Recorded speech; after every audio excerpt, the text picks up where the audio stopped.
बिहार के दरभंगा से खबर है, जहां बारिश ने इंतजामिया के तमाम दावों की कलई खोल कर रख दी। बारिश के बाद गली मोहल्ले जेर-ए-आब आ गए हैं। थाने के अहाते में पानी घुटनों घुटनों तक भर गया है। पुलिस एहलकारों को भी अपनी फराइज अंजाम देने में दिक्कतों का सामना है। हमारे नुमाइंदे विपिन कुमार ने यहां हालात का जायजा कुछ यूं लिया। का असर भले ही दरभंगा में कम हो गया हो, लेकिन कहर अभी भी जारी है।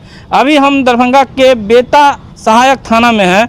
आप देखिए कि ये बेता सहायक थाना है और इसका ये परिसर है, और परिसर को आप देखिएगा तो जो गाड़ियां लगी हुई हैं थाने के परिसर में वो डूब चुकी हैं, और कहें तो पूरा परिसर जलमग्न है। बाहर जो परिसर से बाहर का जो हिस्सा है वहाँ लगभग 2 से 3 फीट पानी जो है अभी भी है। लेकिन जो हम थाने के अंदर आपको ले जाएंगे तो थाने के अंदर आप देखिएगा कि टेबल कुर्सी फाइलें सब बचाने में पुलिसकर्मी लगे हुए हैं, सब तैरता नजर आएगा आपको। अभी चूँकि जो स्थिति है पानी की जल जमाव की, अभी निकलने वाला भी नहीं है। आप हमारे देख सकते हैं कि घुटने भर जो पानी है, घुटने भर तक।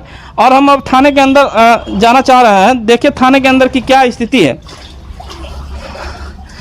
पानी ज़्यादा है जिसके कारण जो है पूरा थाना परिसर जलमग्न हो चुका है। कहे तो तैरता हुआ थाना आपको दिखेगा। 1.5 फीट पानी, 1 से 1.5 फीट पानी जो है अंदर प्रवेश कर गया है। थाना में किसी तरह जो है लोग फाइलों का निपटारा कर रहे हैं। चूँकि काम करना है तो फाइलों का निपटारा हो रहा है। सभी फाइलों को बचाया गया है। जहरीले कीड़े नज़र आएंगे, चारों तरफ कीड़े और जो है मछलियाँ तैरती नज़र आ रही हैं। बिच्छू तक जो है हमने देखा है इसमें। तो कहें तो ये बहुत ज़्यादा किसी तरह जो है पुलिसकर्मी अपना कर्तव्य अभी भी निभा रहे हैं इसी थाने में। और ये कब से ही पानी आया? कल ये पानी आया बारिश के बाद। कितना पानी होगा अभी तो पानी आप देख रहे हैं घुटने के, अभी घुटने के बराबर है, घुटने से ऊपर है। विपिन कुमार, न्यूज़ 18 दरभंगा। B1 100% आयुर्वेद।